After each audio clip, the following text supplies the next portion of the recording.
ऑब्झर्वेशनवरून मी assume करून चालतो, काय अजूम करून चालतो, e is equal to 0, e is equal to 0 असं अजूम केलं समजा मी, तर मी अजून काय केलं माहिती आहे का, की कोलिजन प्लास्टिक झालेले. जर मी अजून करून चाललं ई इज इक्वल टू 1, तर कोलिजन काय झाले बरं का, कोलिजन इलॅस्टिक कोलिजन झाले. मग आता प्लास्टिक कोलिजन झालं का इलॅस्टिक कोलिजन झालं, याच्यानुसार आपण पुढचे प्रोसिजर फॉलो करत जात असतो. ठीक आहे. सो इज इक्वल टू, मग तुम्ही आता एवढं लिहिलेलं असणार, मोमेंटम कन्झर्वेशनचं पूर्ण इक्वेशन तुम्ही लिहून काढलं, राईट. त्याच्यानंतर तुम्ही सो मोमेंटम कन्झर्वेशनची पण जरुरी आपल्याला आहे, कोएफिशिएंट ऑफ रेस्टिट्यूशनची पण आपल्याला जरुरी आहे, त्याची पण माहिती आपण घेऊन घेतली की ई इज इक्वल टू 0 म्हणजे plastic collision, e is equal to 1 म्हणजे इलॅस्टिक कोलिजन. तो हे बात पण आपण बघून घेतली. आता हे झाले जेवढे अजम्पशन इथपर्यंत तुम्ही लिहित आलात, काहीतरी 3-4 अजम्पशन झाले असतील. आता पुढचं अजम्पशन आहे, पुढचं अजम्पशन असेल 4, 5 काय नंबर असेल तुमच्यानुसार द्या. द इम्पॅक्ट, या सगळ्या गोष्टी मला कन्सिडर करून चालायचं आहे. मला अजून करून चालायचं आहे की इज इक्वल टू 0, मला अजून करून चालायचं की मोमेंटम कन्झर्व झालं आहे, मला अजून करून चालायचं की काय बरं का, की जो स्किड मार्क्स जे आहे ते उमटलेले असतील तर ब्रेक लावलेला आहे 100%. मला अजून करून चालायचं आहे की जर स्किड मार्क्स दिसत नसेल तर या ब्रेक फेल झालेला आहे किंवा तो माणूस घाबरलेला आहे, फ्री कोलिजन झाले. अशा पद्धतीने आपल्याला अजम्पशन करून चालायचं आहे. So the impact of vehicle, पुढचं assumption, impact of vehicle may be direct or oblique at known angle. आता बघा कधी कधी आपण शिकतो असं, जेव्हा आपण 9वी-10वीमध्ये ट्रिग्नोमेट्री शिकवले होते तेव्हा आपल्याला काय लक्षामध्ये आलं होतं बरं का, एखादा व्यक्ती जर का समजा कोणीतरी एखाद्याचा खून करून टाकलेला आहे, तर खून करून गेल्यानंतर ना तिची जी बॉडी असते त्या बॉडीमध्ये किती अँगलने ती गोळी गेलेली, त्याच्यानुसार काय करतात, किती अँगलने ती गोळी गेलेली ना त्याच्यानुसार शोध लावतात की नेमकी गोळी कुठून लागलेली असेल, बरोबर की नाही, त्याचा शोध लावत असतात. एखाद्या खुर्चीवर बसल्या ते पिक्चर वगैरे आपण बघत असतो.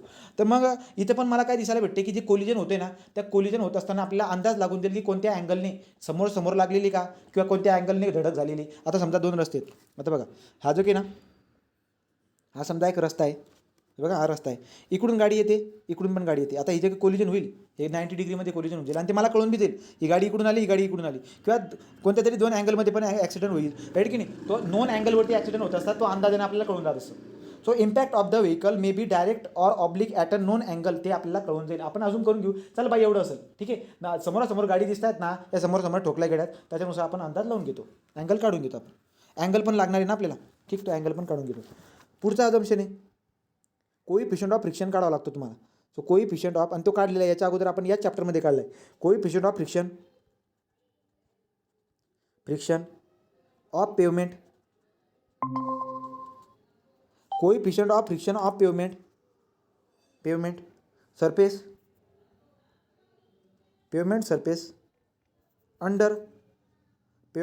Under the existing condition.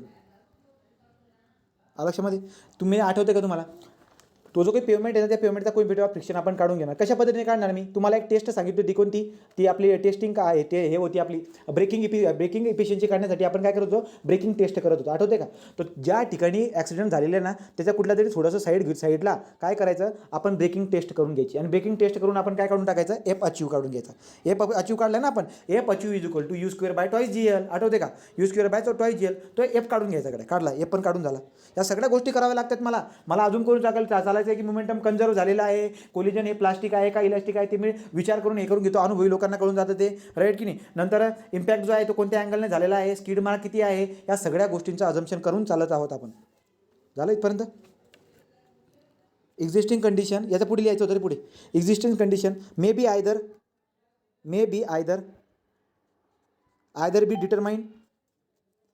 B determine from field test ब्रॅकेटमध्ये आपण लिहू शकतो breaking test. So breaking test करून तुम्ही काय करू शकतात, एफ काढू शकतात गड्या. झालं, चला पुढं. So may be either be determine from field test or the braking test. आता आपल्याला काय करायचं, एवढं ॲनालिसिसचं झालं गड्या, साईटवरती गेलो जिथे ॲक्सिडेंट झाला होता, बघितलं, स्किड मार्क बघितले, ॲझम्पशन वगैरे लावत गेलो, खूप सारी माहिती जमा करून टाकली. आता एक शेवटचं ॲनालिसिस असतं काय बरं का. आता तुम्हाला माहिती आहे ॲनालिसिस करणं म्हणजे काय, तुमचं हे सगळं माहिती गोळा करून तुम्हाला काय फायनली काय काढायचं आहे, इनिशियल व्हेलॉसिटी काय होती ती गाडीची धडक मारण्याच्या अगोदर इनिशियल व्हेलॉसिटी काय होती, हे सगळं ॲनालिसिस करून तुम्हाला फायनली काढायचं आहे. ते तुम्ही काय करणार आता, ॲनालिसिस. सो अजम्पशन तर झाले गड्या, अजम्पशन झाले वरचे सगळे. assumption is going to be over. Now next इथं काय analysis of initial speed from skid distance is done from skid distance. लक्षात घ्या. आता जर का स्कीड मार्किंग जर का त्याच्यावरती असेल ना तर स्कीड डिस्टन्सच्या मदतीने तुम्ही काय करू शकतात, इनिशियल व्हेलोसिटी काढू शकतात. काढता येते तुम्हाला, काढली आपण अगोदर. So analysis of the initial speed from the स्कीड distance is done as follow. कशा पद्धतीने करणार बरं का, कशा पद्धतीने करणार. सो आपल्याकडे इक्वेशन आहे एक, काय ते बी आता पुन्हा सांगतोय. आता कितीदा झालं असेल तुमचं, change in kinetic energy is equal to work done. आता याचं पण हे पण तुम्हाला इथं अप्लाय करायचं आहे. आता काय असेल, ही गाडी पुढची पण गाडी असेल, हिचे पण काहीतरी स्पीड असेल, इथं पण काहीतरी स्पीड असेल. आता सुरुवातीला इनिशियल स्पीड ठोकण्याच्या अगोदर त्यांचा काही ना काही कायनेटिक एनर्जी असेल ना त्यांची, तो कायनेटिक एनर्जी असेल त्यांची. आणि आपण कायनेटिक एनर्जी असेल, मग आता आपण काय म्हणतो, चेंज इन कायनेटिक एनर्जी. मग मी काय म्हणणार, final kinetic energy minus initial kinetic. Change in kinetic energy म्हणतो ना, मग फायनल कायनेटिक एनर्जी काय असेल बरं का, final kinetic energy minus initial kinetic energy अशा पद्धतीने मी म्हणतोय. तो गाडी जी की आहे, गाडी ठोकण्याच्या नंतर पण काहीतरी त्याचं व्हेलोसिटी आहे, गाडी थांबून गेलेली नाही आहे. ब्रेकिंग टेस्ट करत असताना आपण काय केलं होतं, गाडीला थांबून घेतली होती, ब्रेक लावून आपण डायरेक्ट थांबून टाकलं होतं. पण इथं ठोकल्यानंतर गाडी जी ना काही अंतरापर्यंत चालत गेली असेल की नाही. सो देअरफॉर मी कसं काढतो आता लक्षात घ्या, मी कशापर्यंत काढतो, 1/2 mv² minus 1/2 mu² is equal to work done काय असतं बरं का, वर्क डन कशामुळे होईल रे, सांगा बरं का. वर्क डन कशामुळे होतं, बघू तुमच्या किती लक्षामध्ये. वर्क डन कशामुळे होतं या स्किडिंगच्या केसमध्ये. Work done is due to what, कोणत्या फोर्समुळे होत असतं, फ्रिक्शन फोर्समुळे होत असतं. फ्रिक्शन फोर्स म्हणजे काय, तुम्ही याला म्यूने दाखवा, पण आपण आपल्या याच्यामध्ये शिकत असताना आपण छोटा एफने दाखवतो. कोएफिशिएंट ऑफ फ्रिक्शन जो काय आहे ना, तो आपण छोटा एफने दाखवतो. ठीक आहे, तो म्यू इंटू mg म्हणजे काय, हे अशा पद्धतीने mg आला, म्यू इंटू mg. आता गाडीला बघा, गाडीला ठोकण्याच्या अगोदर काय झालं बरं का, गाडी येते काहीतरी त्याची इनिशियल कायनेटिक एनर्जी असेल, आणि ठोकल्यानंतर एकच गाडी म्हणा, कोणतरी एकच गाडी आहे, एकाच गाडीचा मी अभ्यास करतो समजा, तर ही गाडीची सुरुवातीला काहीतरी इनिशियल व्हेलोसिटी असेल, आणि ठोकल्यानंतर पण काहीतरी एक एनर्जी असेल. तो सुरुवातीला काहीतरी कायनेटिक एनर्जी आहे, आणि ठोकल्यानंतर पण काहीतरी कायनेटिक एनर्जी आहे त्याची. सो देअरफॉर मग सुरुवातीला जी व्हेलोसिटी असते त्याला यू म्हणतो, फायनल व्हेलोसिटी ठोकल्यानंतर जी असेल त्या एका गाडीची तिला मी व्ही म्हणतो. राईट. तो म्यू एफ इंटू mg म्हटल्यावरती काय, coefficient of friction into mg म्हणजे हा फ्रिक्शन फोर्स झाला, इंटू स्कीड रेजिस्टन्स. स्कीड रेजिस्टन्सला तुम्ही काय म्हणणार बरं का, जिथपर्यंत ती गाडी घसडत गेलेली असेल त्याला तुम्ही यस म्हणा किंवा एल म्हणा, स्कीड डिस्टन्स. मग याच्यावरून काय लिहून जाईल बरं का, ती जी गाडी होती तिचं वजन हे एम मी कट करतोय, आणि याच्यावरून आपल्याला काय भेटते बरं का, बघा तुम्ही, याच्यावरून आपल्याला काय भेटते, याच्यावरून भेटते आपल्याला अशा पद्धतीने 1/2 लक्षात घ्या, 1/2 एम तर कट झालेला आहे, v² मायनस 1/2 u². लक्षात घ्या, गाडी ब्रेक रिटार्ड होत चालली होती, गाडी थांबत चालली होती, त्यामुळे इथं मला फ्रिक्शन फोर्स मायनसमध्ये लिहावं लागेल, मायनस एफ इंटू जी इंटू एल. राईट. मायनस तो मायनस तुम्ही उलटं करून इथं कसं लिहू शकता, असं लिहू शकतो का मी, 1/2 u² minus 1/2 v² is equal to minus म्हणजे मायनस हे करून टाकले मी बरं का, तर MFGL असं लिहिता येईल मला. राईट. मग आता मी काय करू शकतो बरं का, सांगा, u² कसा काढणार मी, u² is equal to twice FGL आणि प्लस v² आणि याला काय करणार, आता u काढायचा मला, initial velocity is equal to twice FGL plus u², याला अंडर रूटमध्ये टाकून द्यायचं, झाली इनिशियल व्हेलोसिटी. एखादी गाडी, फक्त एकच गाडीची बात करतोय, दोन गाड्या होत्या, त्या दुसरी गाडीची वेगळ्या पद्धतीने काढा. पहिली गाडी, ही जी काही पहिली गाडी होती ना, इथं ठोकण्याच्या अगोदर काहीतरी कायनेटिक एनर्जी असेल, ठोकल्याच्या नंतर पण काहीतरी कायनेटिक एनर्जी असेल, तो त्या पद्धतीने मी गेलो. परंतु आपल्याला असं कळालं की ठोकल्यानंतर त्याची व्हेलोसिटी 0 झाली. मग जर का त्याची फायनल व्हेलोसिटी जर का 0 असेल तर एक्सप्रेशन कसं येऊन जाईल, initial velocity is equal to अंडररूटमध्ये फक्त ट्वाईस GL. हे तर आपण अगोदर पण केलं आहे गाड्या, राईट की नाही. तो एक्सप्रेशन, हे एक्सप्रेशनवरून आपल्याला खूप सारा फायदा होत असतो. ते एक्सप्रेशन आपल्याला लक्षात घ्यायचं आहे. क्वेश्चन आला तर असं पण काहीतरी आपल्याला सॉल्व करावं लागतं, हे लक्षामध्ये घेऊन घ्या. राईट. आणि याच्या खाली मी काय लिहिणार, आता याच्या खाली काय लिहिणार,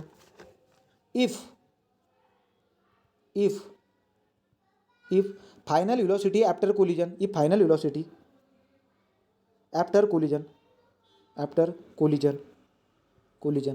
is zero, then initial velocity can be calculated, then u is equal to twice G L. L म्हणजे स्किड डिस्टन्स, जी म्हणजे कोइफिशियंट ऑफ आपलं acceleration due to gravity, F म्हणजे कोइफिशियंट ऑफ फ्रिक्शन आणि 2. ठीक आहे, झालं का इथपर्यंत झालं. आता याच्यामध्ये जे काही आहे याच्यामध्ये एक केस होती, ती केस घ्यावी का खूप मोठं एक्सप्रेशन होईल, मला बघून घेऊ द्या बरं थांबा. Accident type 1, before collision, during collision, after collision. आता मी ऐका तुम्ही, मी तुम्हाला एक आयडिया देऊन दिली, पण याच्यामध्ये जर तुम्ही बघायला गेलात ना तर याच्यामध्ये आपल्याला खूप म्हणजे याच्यामध्ये ॲनालिसिस करायचं असणार. आता कसं ॲनालिसिस करायचं असेल बरं का, की कोलिजन होण्याच्या अगोदर हे आपण अशा पद्धतीने केलेले. कोलिजन झाल्याच्या नंतर कोलिजन ड्युरिंग कोलिजन मोमेंटम कन्झर्वेशनचं इक्वेशन वापरायचं असतं, आणि ड्युरिंग कोलिजन मोमेंटम कन्झर्वेशनचं इक्वेशन वापरायचं असतं. आणि शेवटी जे काही आहे तुम्हाला ठोकल्याच्या नंतर जे काही आफ्टर कोलिजन पुन्हा kinetic energy is equal to work डनचा फॉर्म्युला वापरावा लागत असतो. खूप मोठं होऊन जात असतं. मला असं वापरते की ॲक्सिडेंट स्टडी करत असताना बाबा एवढ्या गोष्टींचं आपल्याला नॉलेज लागत असतं. आपलं टार्गेट असतं इनिशियल व्हेलॉसिटी काढणं, बस झालं. ठीक आहे, सो इनिशियल व्हेलॉसिटी काढणं हे आपलं टार्गेट असतं, एवढं तुम्ही लक्षामध्ये घ्या. इथं आपण काय म्हणतो, इथं आपलं ॲक्सिडेंट स्टडी जी आहे ती संपलेली आहे. याच्यामध्ये खूप मोठे होते, पण गरजच नाही आहे. IAS आपले जे काही IASची परीक्षा जी असतात ना त्याच्यामध्ये तो लिहिण्याचा जो पेपर असतो ना त्याच्यामध्ये एवढं विचारतात, तर त्यामुळे एवढं एक्सप्रेशन आपल्याला काही जरुरी नाही आहे. पण एक अंदाज तुम्हाला येऊन गेला तुम्हाला की काय याच्यात. ठीक आहे, अशा पद्धतीने ॲक्सिडेंट स्टडी आपली झालेली आहे. इथपर्यंत क्लिअर आहे का रे? बोला, इथपर्यंत क्लिअर आहे का? हो. ठीक आहे, कोणाला काही डाऊट नसेल आणि काही तुम्हाला इथं डाऊट यायची गरज पण नाही, काही तुम्हाला लागणार पण नाही. एवढं खोलमध्ये तुम्हाला एक्सप्रेशन लागणार नाही. फक्त लक्षात ठेवायचं काय, मोमेंटम कन्झर्वेशनचं इक्वेशनची जरुरी असते. Kinetic energy is equal to work done याचं एक्सप्रेशन मला यूज करावं लागणार. मला कोइफिशियंट ऑफ रेस्टिट्यूशनचं पण नॉलेज असायला पाहिजे, मोमेंटम कन्झर्वेशनचं नॉलेज असायला पाहिजे. ठोकल्याच्या अगोदर आणि ठोकल्याच्या नंतर काय होत असतं, अप्रॉच व्हेलॉसिटी आणि सेपरेशनची व्हेलॉसिटी पण आपल्याला माहीत असायला पाहिजे, आणि काही अजम्पशन आपल्याला माहीत असायला पाहिजे. यांचा अभ्यास करून आपण ज्या ठोकणाऱ्या गाड्या आहेत ना त्यांचा इनिशियल व्हेलॉसिटी काढतो, एवढी बात तुम्हाला माहीत असायला पाहिजे. ही झाली ॲक्सिडेंट स्टडी. हे detail accident study, mathematical calculation असं असते. आता आपण बघणार आहोत, एक नोट इथं लिहून घ्या. नोट म्हणता येईल का त्याला? हा ठीक आहे. व्हेरियस मेजर, आता तुम्हाला काय करायचं आहे, ॲक्सिडेंट जे ना होऊ द्यायचं नाही आहे. सो व्हेरियस मेजर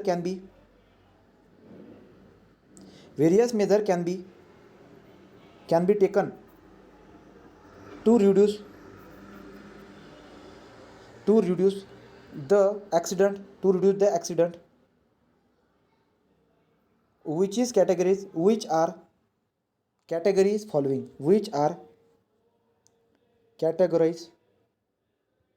following, काय म्हणलं बरं का, म्हणलेलं आहे का की तुम्हाला ॲक्सिडेंट वगैरे होऊ द्यायचं नाही आहे, तर त्यासाठी जे काही आहे ना खालील पद्धती तुम्हाला वापरायच्या आहेत. मग कोणकोणत्या आहेत त्या खालील पद्धती? Engineering following category. So engineering. दुसरा आहे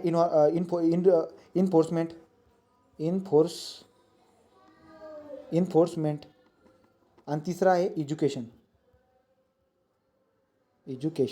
आलं लक्षात? तर इंजिनिअरिंग, इन्फोर्समेंट आणि एज्युकेशन या 3 गोष्टींच्या मदतीने आपण ॲक्सिडेंट जे काही आहे आपण कमी करू शकतो. तर ॲक्सिडेंटला कमी करण्याचे तरीके जे काही आहेत हे 3 आहेत आपल्याकडं, इंजिनिअरिंग, इन्फोर्समेंट आणि एज्युकेशन. म्हणजे काय बरं का, इंजिनिअरिंगच्या केसमध्ये तुम्हाला काय दिसायला भेटेल, इंजिनिअरिंगच्या केसमध्ये जर बघायला गेला, जर इंजिनिअरिंगने रोडची डिझाईन जर का व्यवस्थित केली असेल, जो पहिला पॉईंट आहे इंजिनिअरिंगवाला जो की हा पहिला पॉईंट आहे, जर इंजिनिअरिंगने रोडची डिझाईन जर का ओके केली असेल तर आपण झालं ना मेजर. मग आपल्याला काय करायचं बाबा, या रोडवरती भविष्यामध्ये खूप ॲक्सिडेंट कमी होऊ द्यायचे असतील तर तुम्हाला रोडची डिझायनिंग इंजिनिअरिंगने. सो इंजिनिअरिंगमध्ये काय येते, रोड डिझाईन व्यवस्थित करायचं. दुसरं आहे मेंटेनन्स ऑफ व्हेकल.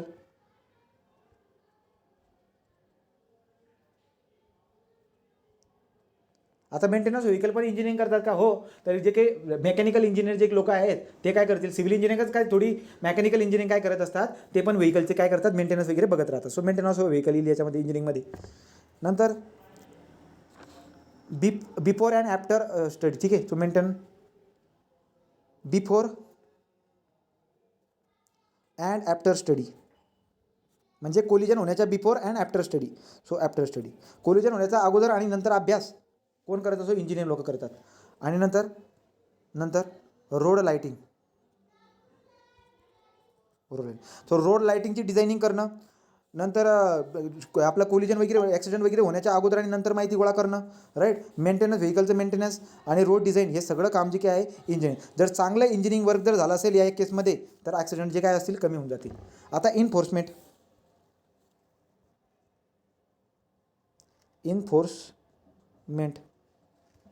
म्हणजे काय बरं का. आता बघा, आपल्याला काय करायचं आहे, ॲक्सिडेंट होऊ द्यायचं नाही आहे.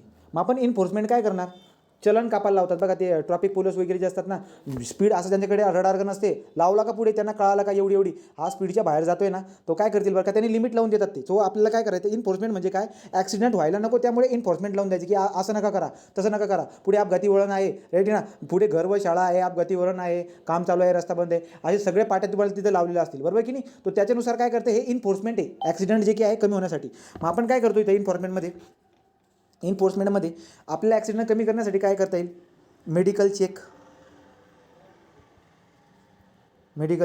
लायसन्स काढताना आता खरं आहे का खोटं माहीत नाही, पण लायसन्स काढताना मेडिकल चेक वगैरे केलं जातं त्या ड्रायव्हरचं, की बाबा मेडिकली फिट आहे का, राईट की नाही. असं जर का केलं तर ॲक्सिडेंट वगैरे कमी होईल ना. मेडिकल चेक, इन्फोर्समेंट, बळजबरी त्यांना चेक करून घ्यायचं. इन्फोर्समेंट म्हणजे काय, करून घ्यायचं त्याच्याकडून. पुढं काय, स्पीड ब्रेकर जर का लावले तर काही यातपर्यंत ॲक्सिडेंट कमी होतात. पुढे साईन लावून द्यायचे. तो साईन म्हणजे कोणते साईन, तेच ना, मग तुम्हाला ते बोर्ड वगैरे लावलेले असतात ना ते, राईट, अपघाती वळण वगैरे तसलं. नंतर रफनेस. आता विचार करा तुम्हाला जर का गाडीचं स्पीड जर कमी करायचं असेल, जेवढा गाडीचा स्पीड कमी असेल तेवढं ॲक्सिडेंटची इंटेन्सिटी पण काय असते, कमी असते, बरोबर की नाही. मग आता मला गाड्यांचा स्पीडच कमी ठेवायचा असेल, एक तर तुम्ही हे बोर्ड हे लावतायत, साईन बोर्ड लावतायत किंवा चलन वगैरे ठेवतायत, किंवा तुम्ही समजा अजून एक उपाय ना आपल्याकडे, काय, रफनेस जो आहे ना, रफनेस, तो आपण काय करणार, रफनेस आपण काय करून घेणार, वाढवून घेणार. जर का रोडाचं रफनेस, पेमेंटचं रफनेस जर का तुम्ही वाढवला ना, फ्रिक्शन जास्त दिसायला भेटेल, व्हेलॉसिटी कमी होऊन जाईल, राईट की नाही. सो रफनेस पण वाढवून टाकू शकता तुम्ही. नंतर चलन कापायचं,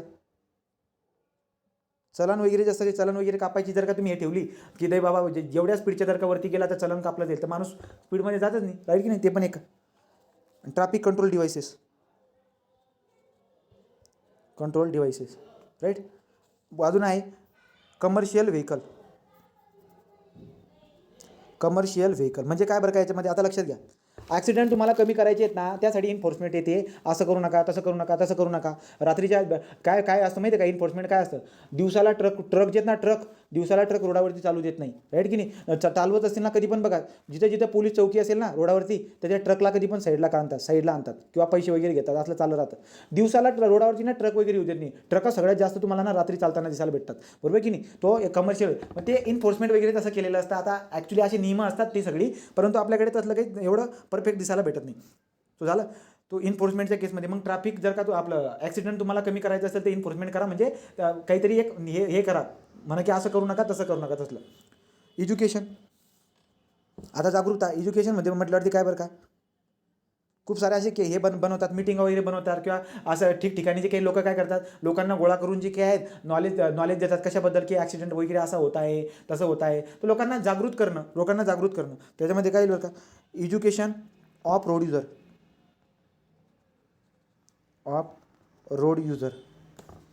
दुसरं काय, सेफ्टी ड्राईव्ह,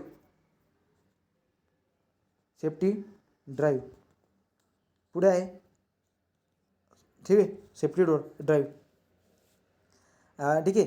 अजून तो एज्युकेशनमध्ये तुम्हाला पटेल तेवढं लिहा.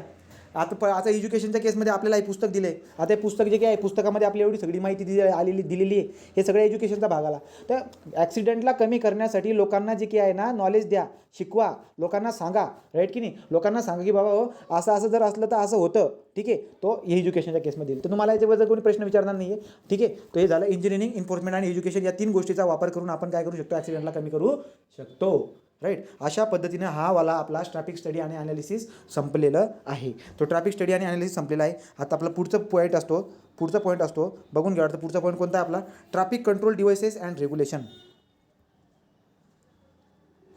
Traffic control devices and regulation. एकदाच ट्रॅफिक चॅप्टर एकदम मस्त करून घ्या, नंतर जिंदगीमध्ये कधीच तुम्हाला नवीन काही वाचायची गरज पडणार नाही, ठीक आहे. नोट्स काढायचे आपल्याला, तेवढंच वाचून मोकळं व्हायचं. तो traffic control devices and regulation, कारण की लक्षामध्ये घ्या ट्रॅफिक हा चॅप्टर सगळ्यात मोठा आहे हायवेमधला, तो झाला का बाकीचे छोटे छोटे आहेत पेवमेंट आणि मुवमेंट ते सगळे छोटे छोटे आहेत. पहिले मी तिकडचा पार्ट कव्हर करून घेईल आणि मग इकडचा सफिशियंट टायमिंग आहे. ठीक, traffic control devices and regulation. आता ट्रॅफिक कंट्रोल डिव्हाइसेस आणि रेग्युलेशनमध्ये काय काय शिकायचं असतं आपल्याला इंटरसेक्शन शिकायचे आहेत. सो इंटरसेक्शन आपल्याला बघायचे आहेत. आपल्याला ट्रॅफिक कंट्रोल आणि डिव्हाइसमध्ये आपल्याला रोटरी शिकवायचे. तुम्हाला तो रोटरीवरती MPSCमध्ये 2-3दा क्वेश्चन आला आहे. इंटरसेक्शन शिकायचं आहे आपल्याला, रोटरी शिकायचं आहे. रोटरीचे डायमेन्शन असतात, डिझायनिंग डायमीटर असतात ते पॅरामीटर. आपल्याला पुढे जाऊन जे काय सिग्नल बघायचं आहे. ठीक आहे, सिग्नल बघायचे आहेत, रोटरी बघायचे आहे, इंटरसेक्शन बघायचे आहेत. या सगळ्या गोष्टी आपल्याला बघायचे आहेत. तो पहिला पॉईंट आता आपला आहे intersection. Traffic control and devices and traffic